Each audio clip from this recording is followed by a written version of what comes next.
Heto na, umaksyon na. Nako, lagot ex-FP chief men in uniform, sumabog na sa galit. Nako, umaksyon na, sinupalpal ang BBM admin. Ayan po mga kababayan ng ating alamin at bibigyan ng reaksyon sa video ito. Pero bago po natin simulan yan, palike naman po ng video ito. Malaking tulong po yan. Maraming salamat po. At eto nga mga kababayan, bago po natin i-play yung video, eto pasadahan po muna natin itong mga nagte-trending na mga balita dito po sa social media. At eto nga mga karibin natin, no?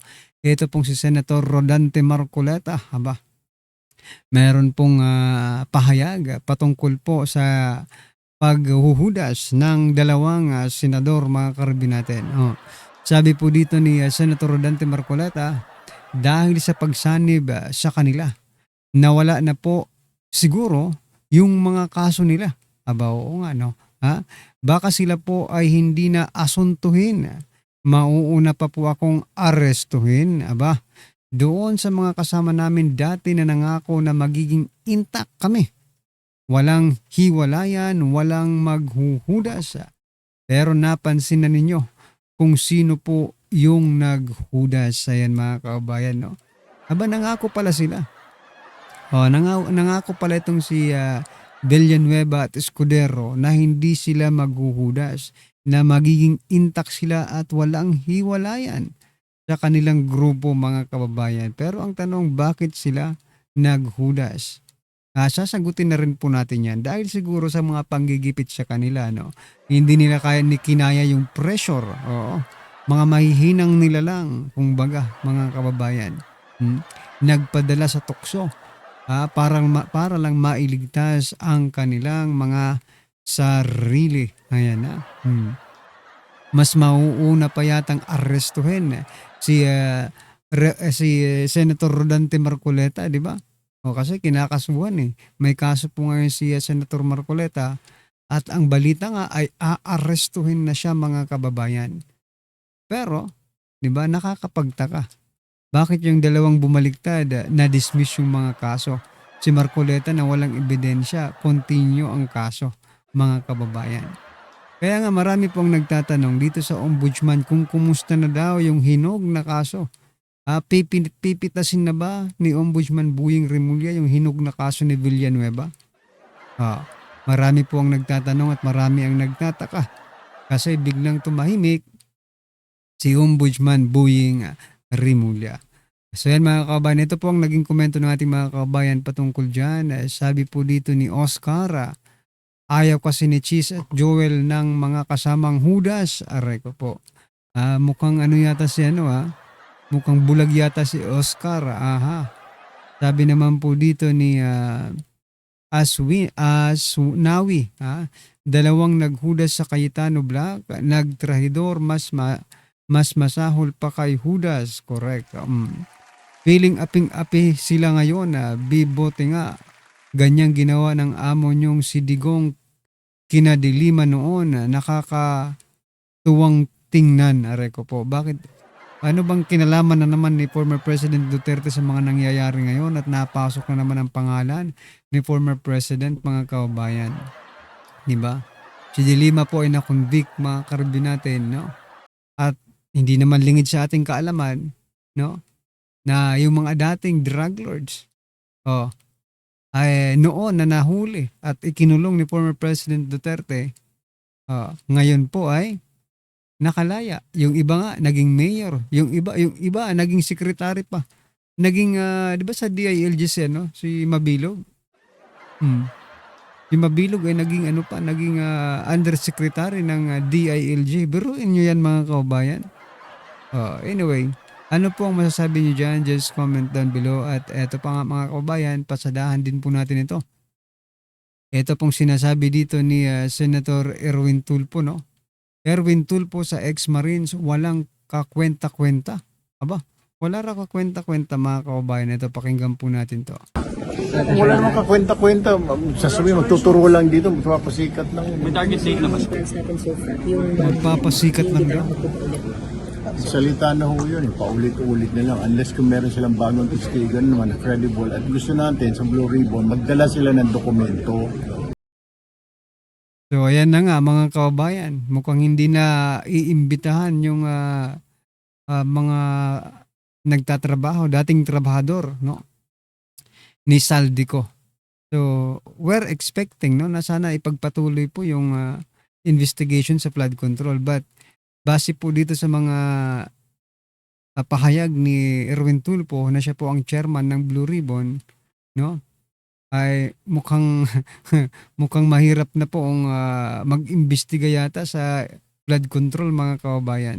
Hindi yung turo ng turo yung mga lintik na yan. Madali lang magturo eh. Turo kita, ikaw nagbanggap ng maleta, lahat kayo media. Tingnan mo pati media, nagdadalawang isip pa. Sa media, sa Senate, kita mo kabastusan na yun. Dahil gusto na supportahin sinabi ni Senator Marcoleta na may mga reporter, media sa Senado. Tingnan mo kabastusan. Ano po ang bastos doon mga kababayan? No, kung magsabi ka ng katotohanan na ang media naman talaga ay nababayaran. 'Di ba? Eto yung tono po ng pananalita dito ni Erwin Tulfo, parang gusto niyang kumbinsihin yung media na magsalita na rin kayo. Kasi pati kayo, dinadamay na dito. 'Di ba? Parang ganun po yung gusto niyang palabasin dito. Parang nagpapaawa siya sa media na sige na. O magsalita na rin kayo kasi pati kayo dinadamay na. For your information, no? Senator Erwin Tulfo, talaga naman po meron mga bayarang media eh. Whether you like it or not, meron naman talaga mga bayaran na media. At ikaw nga, di ba? Nung nasa broadcast ka pa, di ba? Sabi mo, 400 million.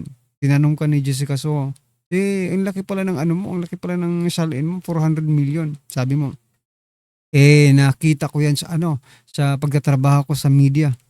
O, biruin mo yan. 400 million, di ba?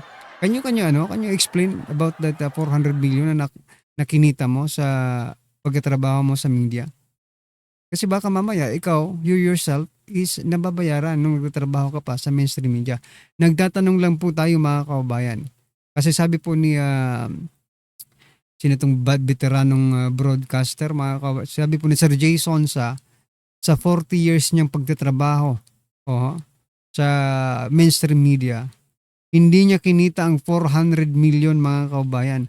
Bakit itong si Rapi Tulfo, kabago-bago lang, pero kinita niya po sa mainstream, sa pagtatrabaho na sa media, yung 400 million. Di ba nakakapagtaka yun mga kababayan? Paki-explain nga po Mr. Senator. Wag mong gatungan yung mainstream media na tirahin si Marcoleta. Di ba? Ginagatungan mo eh. Anyway, kitang-kita naman po ang ebidensya, di ba? May 400 million po siya sa pagtatrabaho niya sa mainstream media. Alright? Ito pa mga kababayan, pasadahan din po natin to bago po natin i-play yung video. Kasi ito mga kababayan, yung Maleta Boys daw.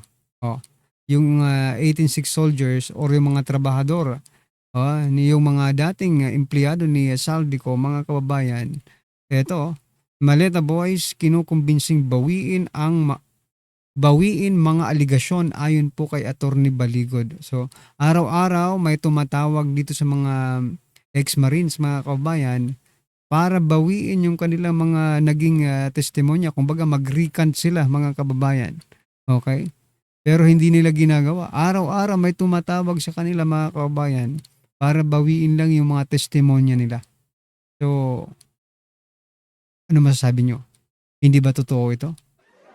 No? I mean, hindi ba totoo yung mga sinasabi nila? Araw-araw tatawagan ka para lang bawiin yung testimonya mo. Mag-isip tayo mga kababayan kung bakit palagi may tumatawag sa kanila. Siyempre, hindi direktang yung mastermind yung tatawag. Maaari yung mga kaibigan nila gagamitin, yung mga relatives nila gagamitin na sige na, please, okay? Yung mga kakilala nila, di ba? Yung mga senior officer nila, gagamitin yun para tawagan sila. Tawagan mo nga ito kung kaya mong papabawiin yung nila, yung mga testimonya nang wala na tayong problema. Parang ganun po ang naiisip ko mga kababayan. Yeah? Ito po mga karibin natin ang naging komento ng ating mga kababayan patungkol dyan. Sabi po dito ni Leonard, para silang mga naglalaro ng laban o bawi. Sabi naman po ni Eden, as if credible sila. bakit nga tatawagan kung hindi credible? Bakit tatawagan sila, di ba? Sabi po dito, kahit wag nang bawiin, sa korte naman magkakaalaman yan eh. Kaya nga eh, di ba? Bakit hindi ninyo kasuhan, di ba? Kung si President Bongbong Marcos Jr., si Sandro Marcos, si Speaker Martin Romualdez, di ba? Ilang beses na po silang pinangalanan ng mga ex-soldiers na ito, mga kababayan. Tatawagin ko pa rin po silang ex-marine kasi marine naman talaga sila. Yung iba, di ba? Ah, paano hindi nila kasuhan ito, di ba? Itong si Marcos, si Romualdez, si Sandro, di ba? Bakit hindi nyo kasuhan? Ilang beses na kayong pinangalanan, bakit hanggang ngayon hindi nyo pa rin kinakasuhan? Di ba? Kasuhan nyo. Tapos para magkaalaman na matigil na itong kung kalokohan man itong ginagawa nila, matigil na itong kalokohan nila. Di ba? Pero hindi eh. Ang tagal-tagal na nito mga kaubayan, hanggang ngayon hindi pa rin nila kinakasuhan. Di ba? Kasuhan nyo ng libel. Cyber libel. Lahat na ng libel na yan. Ikaso nyo sa kanila. Nang magkaalaman. Bakit natatakot yata kayo? Bakit natatakot yata kayo na kasuhan sila? Di ba? Diyan pa lang mapapatanong na tayo. Are they credible? Kasi hindi kinakasuhan eh. Baka magkaalaman. Yun ang naiisip natin. No? Anyway, ano po ang inyong opinion, reaksyon patungkol dyan mga kabayan? Just comment down below. At eto, pasadahan na po natin yung video. Pasok. General Macanas, pasok. Bigyan natin ng reaction opinion itong video posted by SMNI News Online. Interview ng mga vloggers kay dating AFP Chief of Staff Hermogenes Esperon. Nagsasalita siya na walang nangyayari sa panawagan ni BBM na pananagutin ang mga korap. Ito, pakinggan natin siya. Sinabi niya, mahiya naman kayo. Ngunit ano nangyari? Meron na bang natapos na investigasyon?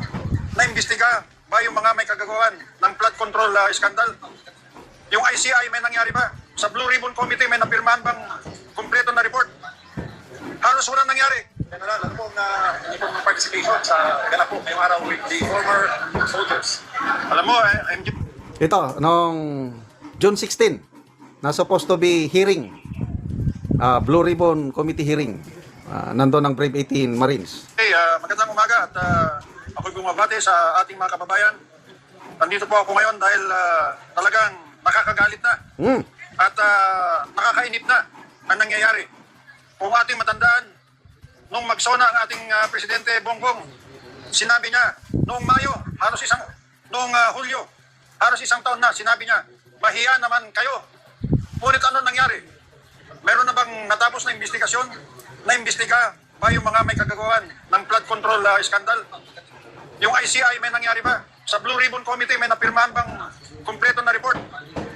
Halos wala nangyari. Kaya ang panawagan ko sa ating mga kababayan, sa ating mga Pilipino, sa ating mga kababayan, sa ating mga Pilipino, tayo ay magsama-sama, umangon tayo upang ipahiwatig sa ating gobyerno na kailangan ang mga may kasalanan ay managot. Kailangan magkaroon ng hustisya dahil napakalaki ng kanilang kasalanan. Ang ating gobyerno ngayon, umaabot na ng isang taon halos magmula nung SONA ay wala pang nangyayari. Talagang masasabi ko, kahiya-hiya na. Hindi lang ang gobyerno, kundi pati tayo mga Pilipino na nadadamay. Kaya magtulong-tulong tayo, bumangon tayo, at bigyan ng karampatang parusa ang mga may kasalanan. Sir, makapunta po sa lowest ranks yung discontent sa AFP. Sinabi mo mismo yan. Former Chief PNP, PNAer, now Senator Ping Lacson. Anong tingin mo yun, sir? May pagkatotoo yung sinabi ni Senator Ping Lacson na umaabot na sa level ng batalyon. Talagang alam ng batalyon saka sa mga regional units. Talagang ang sundalo naman nakikinig kung ano nangyayari at pinag-aaralan nila. At marami nang nalulumoral dahil nga wala namang nangyayari sa mga investigasyon.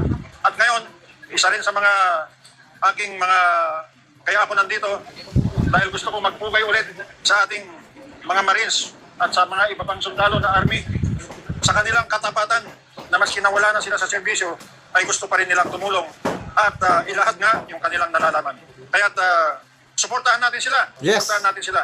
At most of all, sana ang gobyerno ay pag-igihin naman ang kanilang ginagawa dahil isang taon na yung SONA, wala pa rin nananagot. Mahiya naman Sila. kayo.